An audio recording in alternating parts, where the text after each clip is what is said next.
Hello, everyone. Welcome to the 471st episode of Constructed Criticism. I am your host, Mason, under my co-host, Abe Stein. Abe, how you doing? I am doing great. You know, it's only Monday, but it feels like the week should end. How do you feel about that, Mason? I think I can't agree more. I just got back from The Gathering, which was a tournament with like Extra Life and raising money for charity and doing all that. And I was there Thursday through literally about an hour and a half ago, and I am a little tired. So how did that go, though? It was really fun. I got in Thursday and I roomed with Jerry Thompson, and I'm going to say our friend now, but it was his friends originally, Jake, who was super fun. It was great to know him. And we hung out and then played the Pioneer 1K on Friday, which I was like doing okay in, and then it sort of died, and then no one hung out. Played Modern 10K. I got owned by Hammer in a story which I will tell off podcast to you later. It's very funny, but it's not worth putting on the show. And then I got Wurzed in a really sick game, and I got up and I was like, there's like 11 minutes till Legacy starts.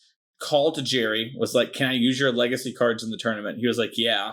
I run across the hall to get to him outside smoking, grab his cards, run back, register, write all my cards down, just in time to play round one, and got 15th. Hadn't played Legacy, a real Legacy tournament in like, I think a year and maybe a year and a half.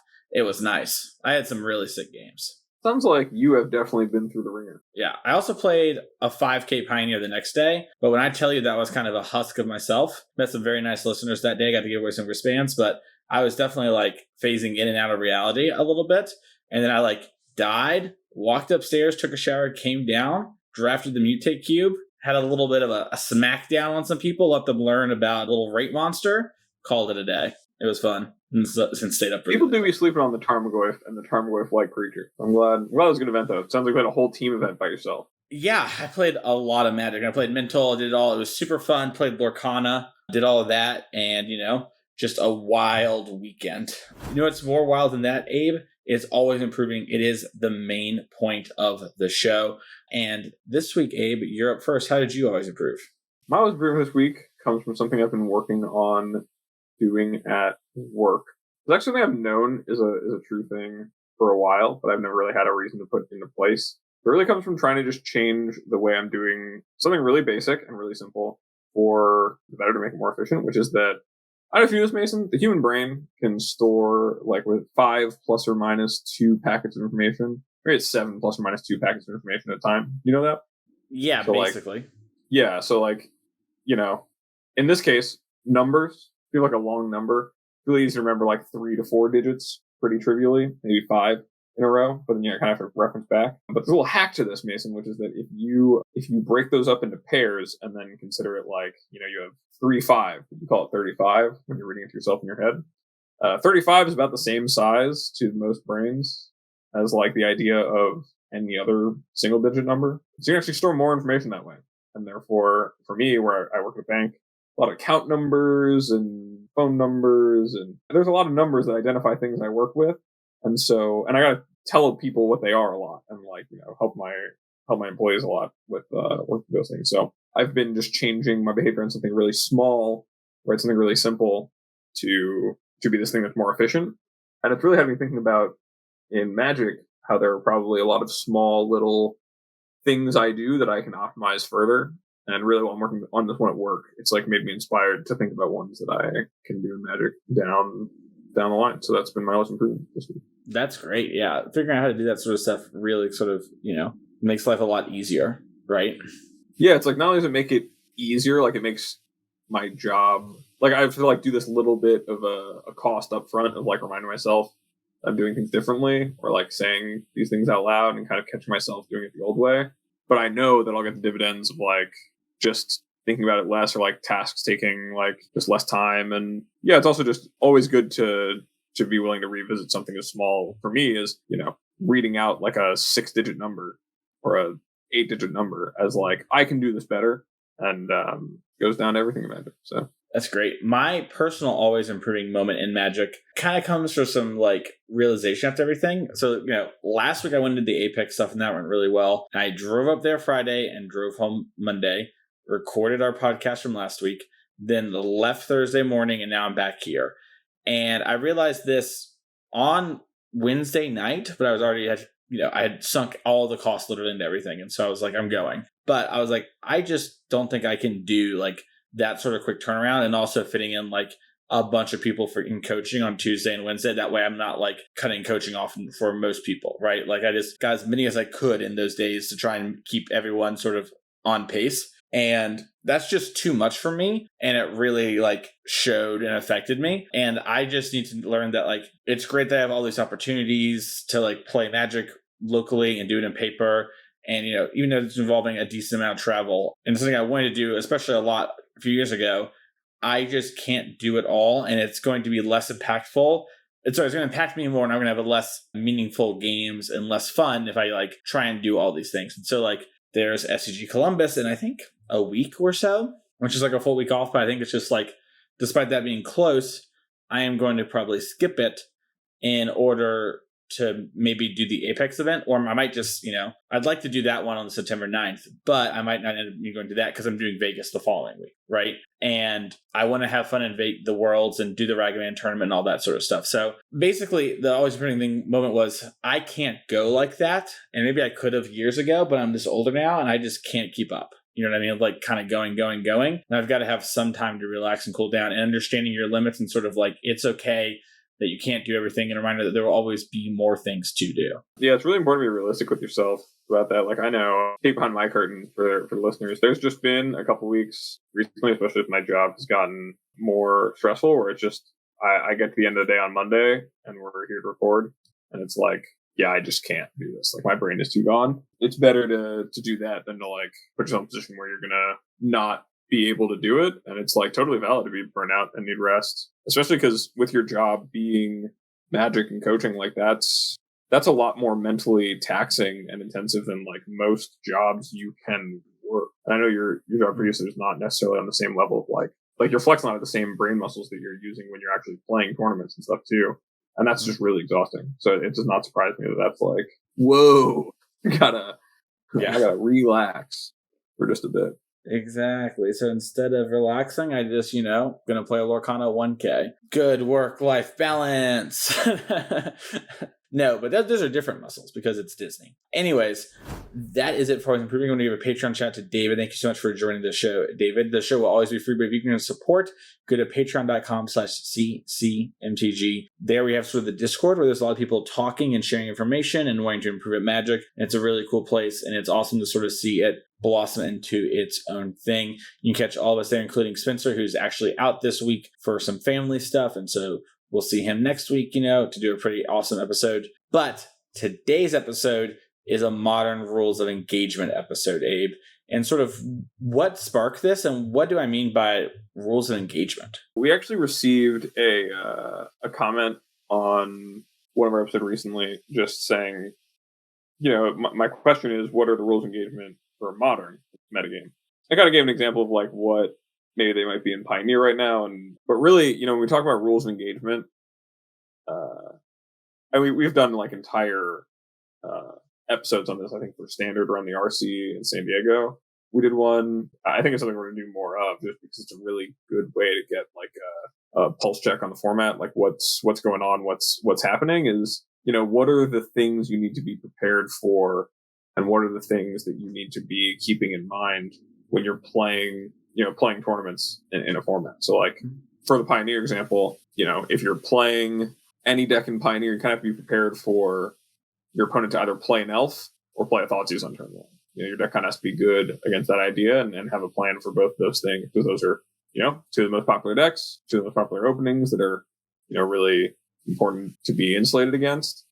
And if you have no plan for either of those, then you're not really showing up to play with the same format in mind. So really, this is going to kind of be us going over, what are the pivotal things going on in Modern, either be specific cards or like clusters of cards that are kind of dictating what it is that you need to be prepared for, keeping in mind when it comes to the Modern, and what's kind of making things that way when you're making these decisions about how you're building your deck or what deck. And with that, I think there's somewhere we just have to start with Modern, and that's the free spells. Grief, Fury, to a lesser extent, Endurance, Solitude, and Subtlety are four of the best cards in Modern, and there's even a subset of this was like Force of Vigor and Force of Negation as well, where interaction has really become key and king in Modern in a way that was not true if you played Modern before Modern Horizons 2. Modern Horizons 2 really upped the power level of a lot of things, and especially interactive cards. And these free spells really dictate what is going on in the format and what's allowed to be going on, because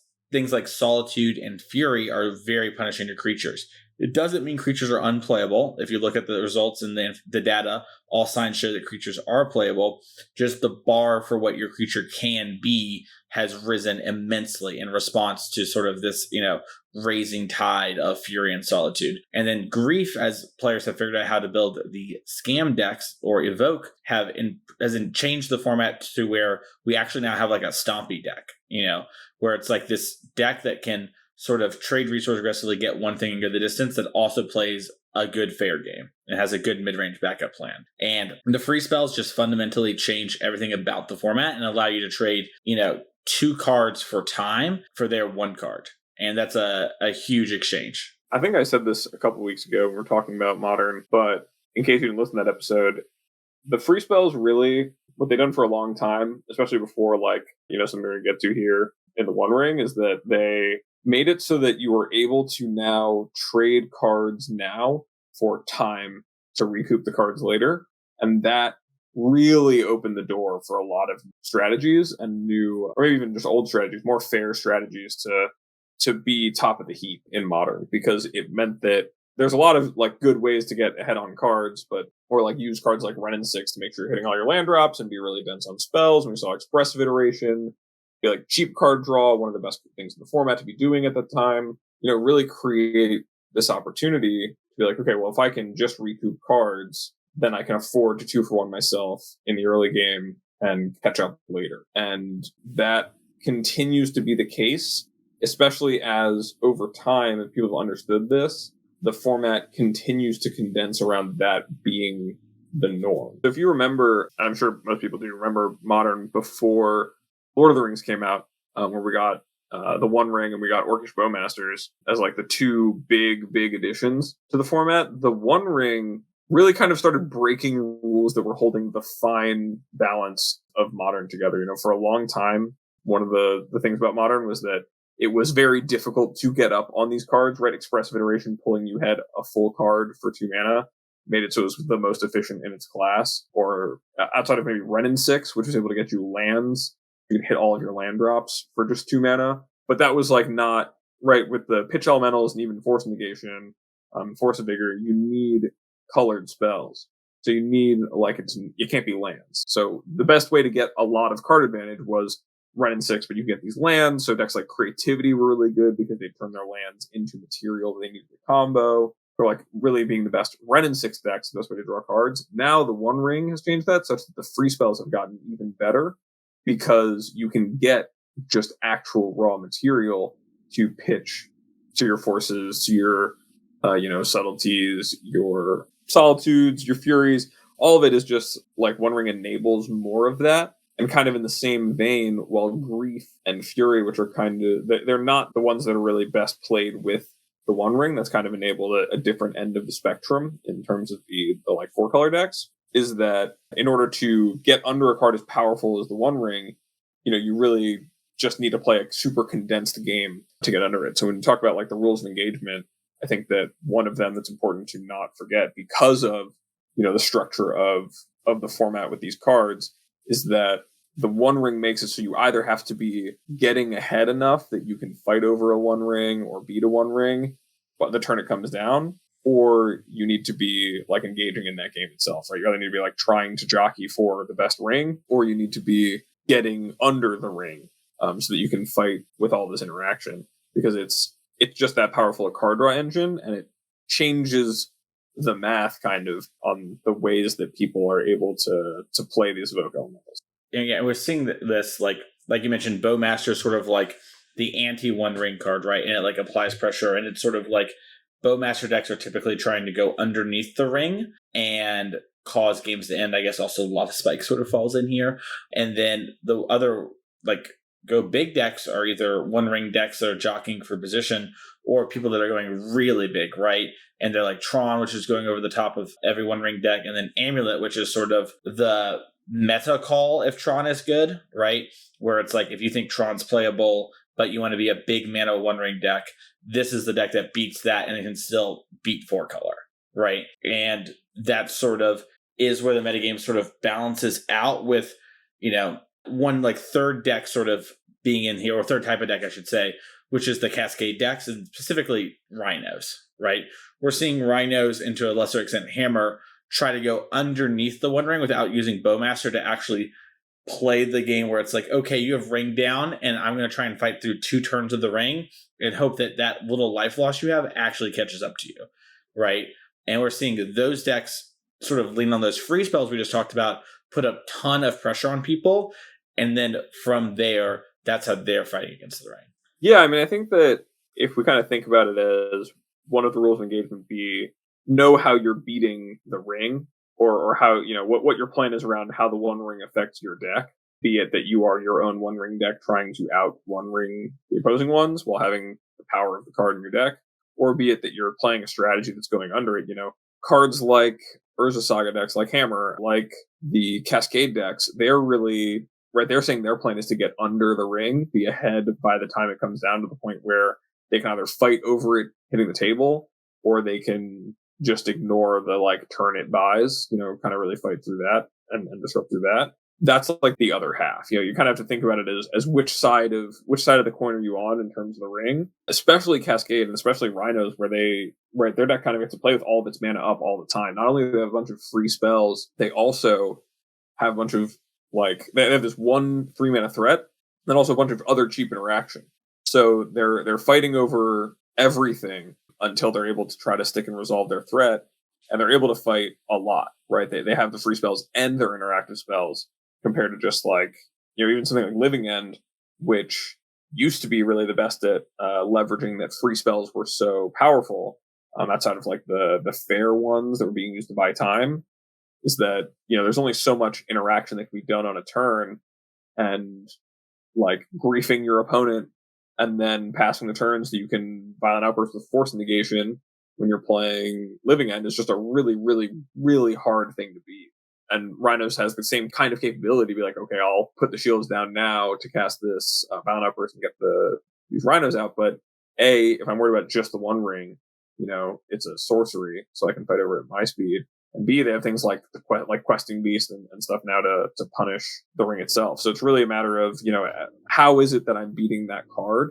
And that really is kind of this other half of the format of, Ragavan decks. I'm going to get ahead of it so that when the ring comes down, I'm still competing because I have this mana advantage, this card advantage, or, one of the other faster decks like Burn, like you alluded to, with Lava Spikes, or Hammer to that degree as well, really forcing the issue on the opponent. And I think that's a really important rule of engagement, and probably the most important rule of engagement, if you just come away really understanding one, is that the ring, more than people I think talk about, even though people talk about it a lot, the ring really defines right now what the decks that are good are, and which representation of the ring decks, or the decks designed to prey on the prevalence of the ring and its importance to the format. It really is it revolves around the One Ring rule model.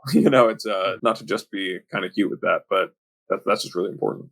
Yeah, it tells when you see things like Happy Sandwich putting Orcish Bowmasters into the Hammer deck, right? Just cutting Esper Sentinel and moving towards Thought Seizes and a couple Bowmasters in order to put pressure on the ring and have a Bowmaster for opposing Bowmasters. And it's a really big sign that yes, there is more going on than just the One Ring in the format, but much like Lord of the Rings, the whole world revolves around it, right? And it's just maybe too much of a flavor win. And the entire format really is shaped around this one card. And you can do things that aren't what we're talking about. At that charity event, Abe, there was someone who top aided playing Obosh, right? And we've seen Murktide decks, which are, not doing the exact things we said, but are kind of playing by these same rules, right? They're trying to get underneath the ring, and then when they're trying to counterspell the actual ring, or the ring comes down, they have something they can do on that sort of turn off, like an expressive iteration, to set up an answer for whatever they draw off the ring, and then hope that the 8 damage from a Murktide or whatever really closes the door on them. And that sort of play pattern dynamic is a really big one to keep in mind here. And it's sort of talk about another rule of engagement to the format, and that's your deck needs to be aware of Ragavan, right? Ragavan is just actually in some ways, Abe, the One Ring before we had the One Ring, right? The entire format was warped around the card Ragavan. There were Ragavan decks, right? Like Scam, Murktide. There were decks that could beat the Ragavan decks, like Yawgmoth rose in prominence because of Young Wolf. A little bearing the lead there. We had Hammer, which really kind of shot up. And Hammer is just brutally efficient, but also sported a good Ragavan matchup, right? And then we saw 4-color, which sort of beat up on these mid-rangey Ragavan decks. And the formats always revolve around something, right? And these are things to keep in mind. And Ragavan is still a part of things, admittedly lessened by sort of the power of the One Ring, and cards like Bowmaster's actually rising up to stop One Ring, sort of incidentally hating on Ragavan. And we're seeing players, what was once the sacred cow, now some players who have continued to do pretty well in Magic Online, like Twinless Twin, doing stuff like having 2 Ragavans main, 2 side, and in the matchups where Ragavan is good, they have it.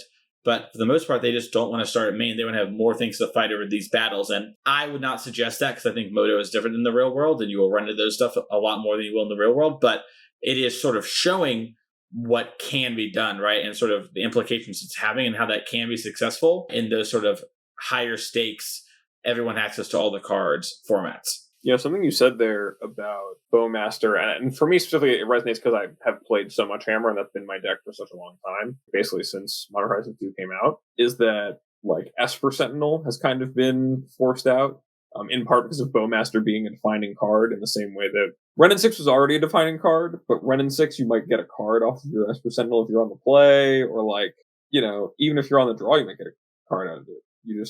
It does something to it. But the game is just so much less about, a card like Esper Sentinel, which was getting you incremental value, and making the game really condensed, which is what right when the format was mostly about free spells and having time. That was a lot of the rules of engagement was built around that. But now you can see that as Bowmaster has been a really natural foil to that, and proves to be a good way to get a natural amount of incremental advantage and getting your additional mass token, get a little ping, like also just be like a little bit of hate for the One Ring itself. We've seen that the One Ring is so much stronger that it's not worth playing those small ball games. Like Expressive Iteration is not the same card it used to be in the format. It's not really generating enough card advantage for people to want to like warp their entire game plan around making that the most important card. And Ragavan, if not for the fact that it was the best card to play on turn 1 in Modern for this long, and now it's not even a card that you necessarily want to play because Bowmasters does such a good job of answering it naturally, and the advantage it accrues is just about a different kind of game. But because it's so powerful, you still have to respect it. And I think that's just still kind of if you had to merge what's new about the format in the One Ring and Bowmasters, which Bowmasters isn't that much different than the old rules of engagement of the format, which is like, don't let your thing die to Ren and 6. And now it's more the case that you kind of have to take and synthesize both, right? Like the format used to be about, getting ahead early and playing these really condensed games. And now the format feels like it's about being able to either play that kind of condensed game or, win a game that's longer through a card like the One Ring. So I don't know if you have much more to say than that, Mason. I think that really when it comes down to it, the rules of engagement have to do so much with the best cards, and right now it's so much the 2 new great cards and the old best cards as well. I don't even know what more to say than being on top of the free interaction, right? Either going under or going over, or being in the race. But I'd be interested to hear what your kind of take on the rules of engagement are. Yeah, I think the last thing that really is the culmination of really this Ragavan and Bowmaster talk is Scam entering the format as the go under deck that still plays a fair game, right? We talked a little bit about Hammer, a little bit about Burn, a little bit about Rhinos, and how these decks sort of went under, and Rhinos kind of playing like a tempo-y game. But Scam is sort of a stompy deck, where this is a term from Legacy that we haven't really seen too much in Modern outside of Eldrazi Tron, where it tries to get a big threat down and kill you and lock you out of playing some stuff. And instead of using something like Chalice of the Void, which we do see in sideboards to scam mostly for the Cascade decks, this deck looks to use double Grief on turn one, or, sort of having a really strong start of like Ragavan into Blood Moon, or like, Ragavan into Dolphy plus Thoughtseize. Those kind of lock you out and put pressure on the opponent games and take over. So we're seeing, double Grief is the thing that's like kind of plugging Modern, and it's really hard to beat. The removal is incredibly efficient right now in Modern, but it all sort of loses to the turn one Grief with an Undying effect up outside of Solitude and Path, which is, some players have been toying with the idea of. And with that in mind, you really changes the rules of engagement, because now your opponent can just on turn one put a 4/3 into play and you lose your two best cards, or the two cards they can't really beat, right? So it's like maybe you have one of your better cards like a Ragavan, but they have a Fatal Push or a Bowmaster lined up for it, right? And that really changes the rules, where there is now a deck that rips you of resources and another deck that's trying to go over top of you in resources in a way that's like both are trying to beat you on resources in just completely different ways, and it demands completely different answers of you. And really, Abe, the only through line cards is Leyline Binding as a thing that can answer both somewhat effectively, but even Binding doesn't answer a turn one Grief. I think that deck really puts a lot of pressure on the format, and I think the One Ring decks are very good, and because they're so good, specifically 4-color, I actually think Tron is not very good for what it's worth, listeners. And if you love Tron, it's good enough to win an RCQ. I do not think it is good enough to do much more than that consistently. And I think things like 4-color and Titan are better, and they are so good, and there's so much pressure from the ring that other decks are allowed to be the best, like Scam, in my opinion. And Scam is just brutally efficient. It is incredibly good at grinding. It's incredibly good at winning quick games. And Abe, I have never played a deck where I mold a 4 this much and consistently win, and that includes Tron. Tron might have more functional hands on mold of 4s, but when Scam molds to 4 and has a good hand, it is like very hard to win. I have won a lot of hands where it's just like, Blackleaf Cliffs, black card, Undying Effect, Grief on the play. And it's just enough to beat any bad 7. So your mulligans have to be extreme in Modern. And even then, you mulligan, you just sometimes just down what you need to answer Grief because you're down the raw card. So it is a huge, huge pressure on the format. And the format is still adapting to it right now as we're recording this podcast. Scam is like the deck that I think of as being the best at playing the games that are kind of decided before the ring can come down. If you think of that as like the inflection point of the format. And much like what you're saying, right? Like, really, the Scam deck just tries to invalidate having the time to having the resources to get there and playing this game that's small, so that the incremental advantages it gets, as well as the like really big haymaker starts it gets, are both leveraged to the best of their ability. And yeah, it makes it a really, really, really scary deck that is also a part of, like, probably the deck that plays currently the best by the rules of engagement. Right, it's covering its bases in terms of having its own free spells to cover what matters. It's able to shut down, swaths of the format like Cascade decks through having like Chalices and Dothy Voidwalker for some graveyard decks, and it just has access to tools to even beat the big mana decks like Blood Moon. Yeah, I think that's like a perfect example of like why Scam, why the Evoke deck is so good and was the most played deck at the Pro Tour, is kind of reflective of that being so much of the rules of engagement. Would you agree, Mason? I have to agree 100%. And it really shows that when you play by the rules, you get rewarded.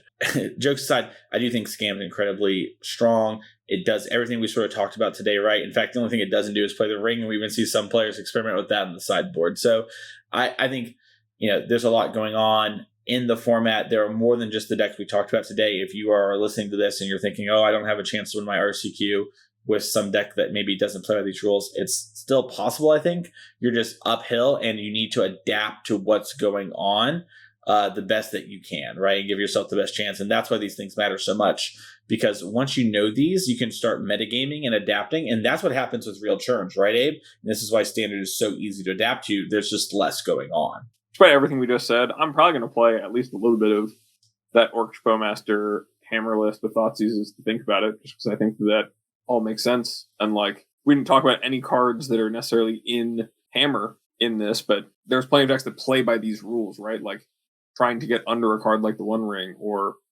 trying to make sure that you're still good against something like Ragavan, trying to steal the game early, or just having plans against things like Cascade. Like, you can have decks that do all these things without necessarily doing exactly these things, right? They're prepared for all of this and do it in a successful way. And that's really, I think, an important thing to take away. Like, I know that Urza Saga is a card that lines up really well against some of the most potent grief starts we were just talking about.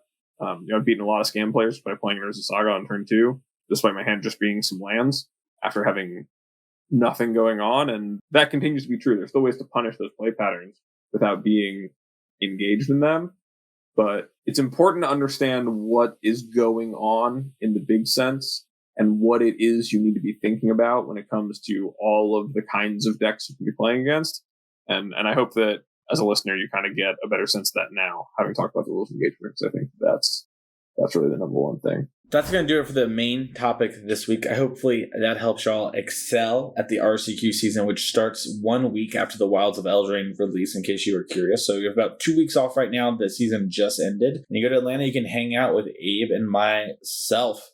And if you want to support the show, go to patreon.com/ccmtg. That's a way to give back directly. But the coolest part, besides the Discord and also, the sweet little benefits and whatnot, Abe, is you get to ask a question on the show. And this week's question comes from Adrian.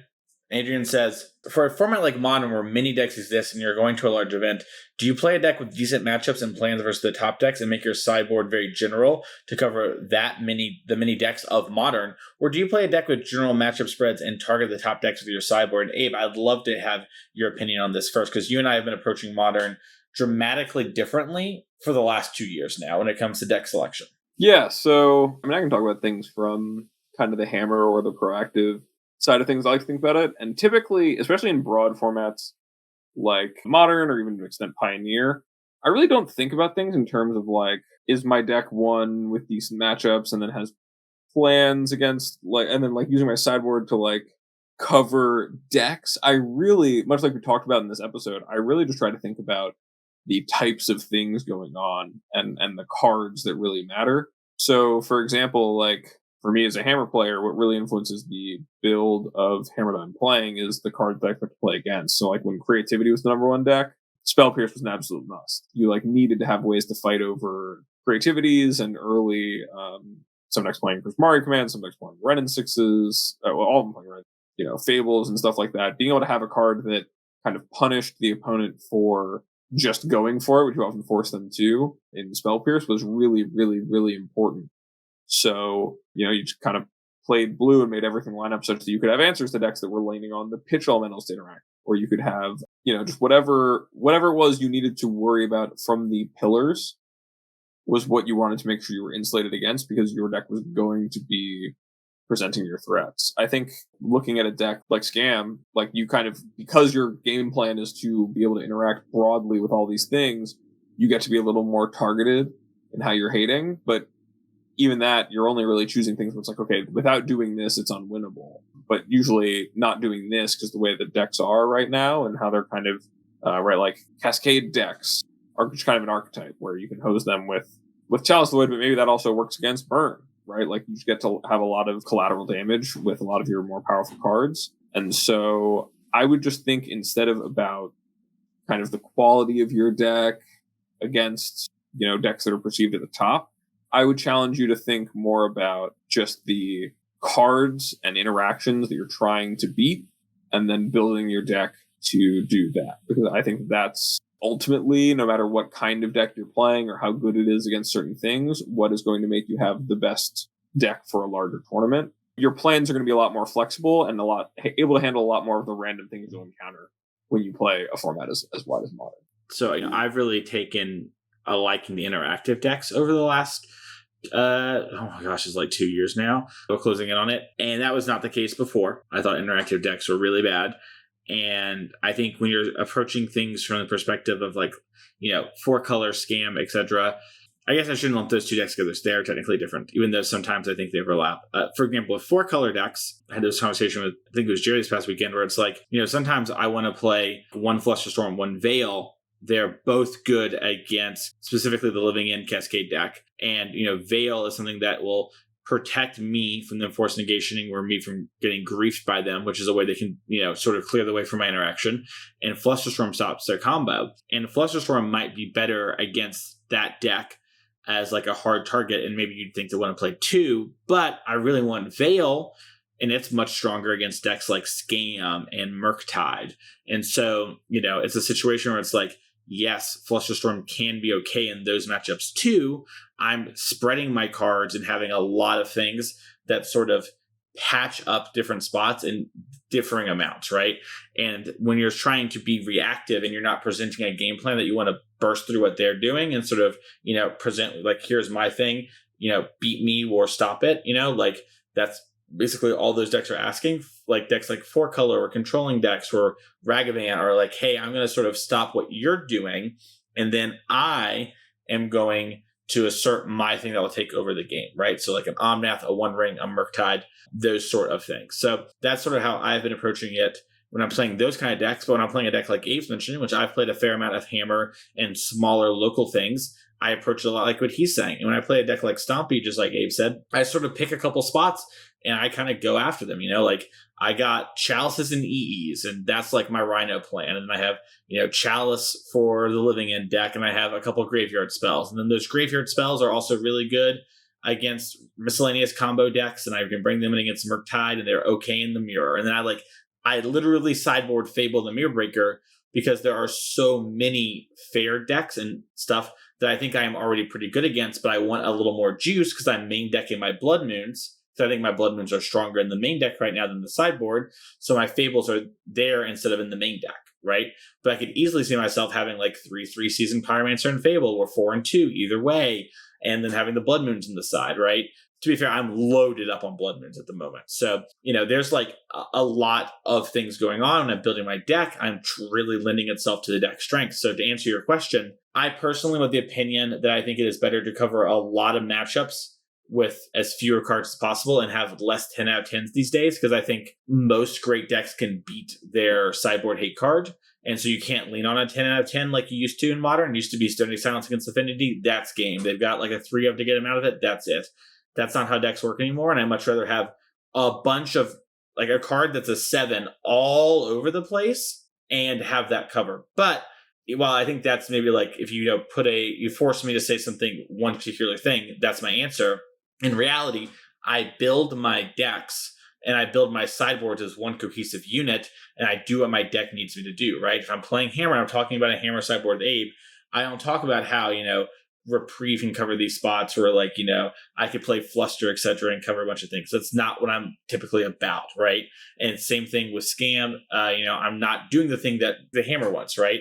It's all very different, and I am building my decks building my sideboards to complement my decks, and that's what's going on. So I hope that was helpful. Abe, is there anything else you want to say about this? I know I just sort of went there for a bit. No, I mean, I think it's like, to answer like the nitty gritty of the question of like, is it better to play like just plans as top decks and make your sideboard broad to cover like all the things, or to play a deck that's like good against the breadth of things and have your plans for the more prevalent or top metagame things? I think that there is no correct answer is kind of where both our answers went, right? Because when I talk about Hammer, I'm kind of a deck that's generally good against most things. It's proactive and isn't, my sideboard is kind of to cover a general swath of things. And, when you talk about either 4-color or talking about Rakdos, you are kind of covering specific things with your sideboard to cover just the best things that might be your biggest problems, because you're such a strong, like, well-rounded deck as is. And there's not a better way to go between the two. There's not one that's decidedly better. It's really a matter of knowing which one is going to work best for you and making sure you're building your deck correctly. So it was a really, really good question, and I'm sorry the answer is yes to both. Yep. I would say this really quickly. If it was solved in exactly the way of doing it, this question wouldn't be as good as it is. The other way to get your question on the show is to go to YouTube and leave a comment. Fun fact, I mentioned at the beginning, this episode was sparked by that YouTube comment. So in some ways, this segment's already happened, Abe, but that's one of the great things about having that comment section and being able to communicate with people in that way who maybe, can't do Patreon or don't want to. And you can still give to CC, and like you sparked this awesome conversation topic for us. And we just want to say thank you so much for leaving that comment and really being thoughtful about, hey, I think this is helpful for me. It might be helpful for others. And, they might just expect us to reply in the comments. But if there's moments like this I think was really going to be really helpful for a lot of people. A lot of people, and you and I had this conversation, Abe, and I bet a lot of you who are listening to this can go amen, started during the pandemic and with Arena, and then moved into Pioneer and are now, very anxiously moving into Modern and feel a little overwhelmed. And having even that baseline is so good. And we just didn't really have that lined up. And that's like a could be better on our part and an always improving moment. But thanks to you, we were able to fix that. So thank you so much for doing that. If you want to find the show, you can go to twitter.com at ccmtg. You can also go to youtube.com and type in constructed criticism. You can find our sister show on the network and Drafting Archetypes with Sam Black over there. And you can also like, subscribe, review, and comment if you wanted to support the show. That is one of the best ways to do it. It helps with the algorithm, etc. Abe, if someone wants to find you, where can they go? Yeah, you can find me over at twitter.com/morenothings. It's really where I do most of my content posting these days.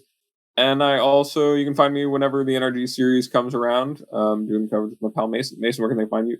You can find me over at twitter.com at Mason E. Clark. You can find me at twitch.tv/TheMasonClark. I'll be doing the Wild of Eldraine's stream whenever that comes around. I'm really excited to play Standard, Abe. It has been a long time, and it's coming back soon. I know it's Modern season, but I'm pre-gaming a little bit. It's going to be cool. You can find me at Card Kingdom each and every week. This week I'm writing about Pioneer cards for Wilds of Eldraine, so that's going to be really fun. Just like Abe, you can find me over in the NRG series doing commentary there. I think, Abe, the next show is not until October. September's a busy month with everything in Magic, so I'll be at Magic 30, I guess I should say, which I'm very excited about for Vegas. Basically, here's the plan: we're manifesting. Guests of the show for the last year, Abe, of Dom and Kane are both in Worlds.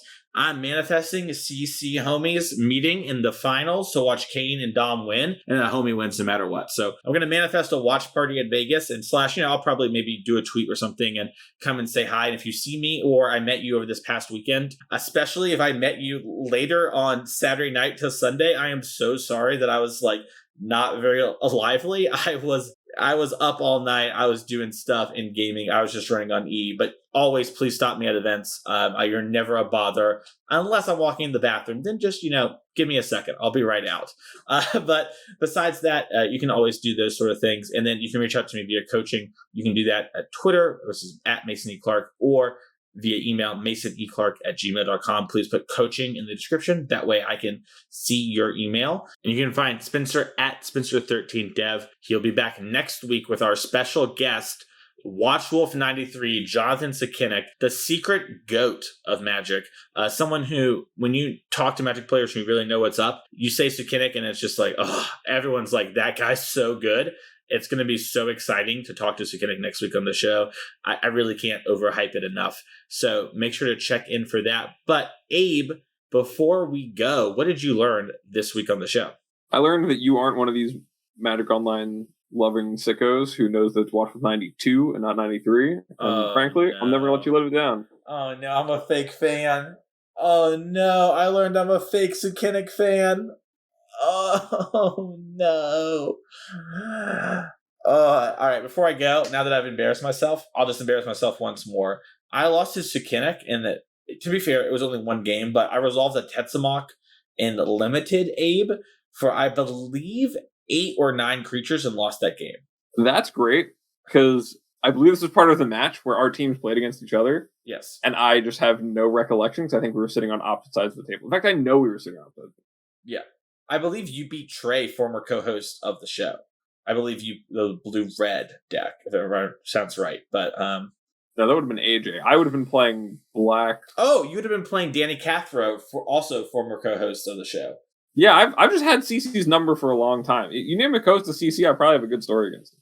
Yeah. Truly. What's a great story against you and me, Abe? You want to talk about your play makes no sense? Or Yeah. I mean, you made a play that makes no sense. yeah, I did everything right until saying pass the turn like an idiot. And sure, if I just bounced the Emery, then I would have easily won instead of just winning.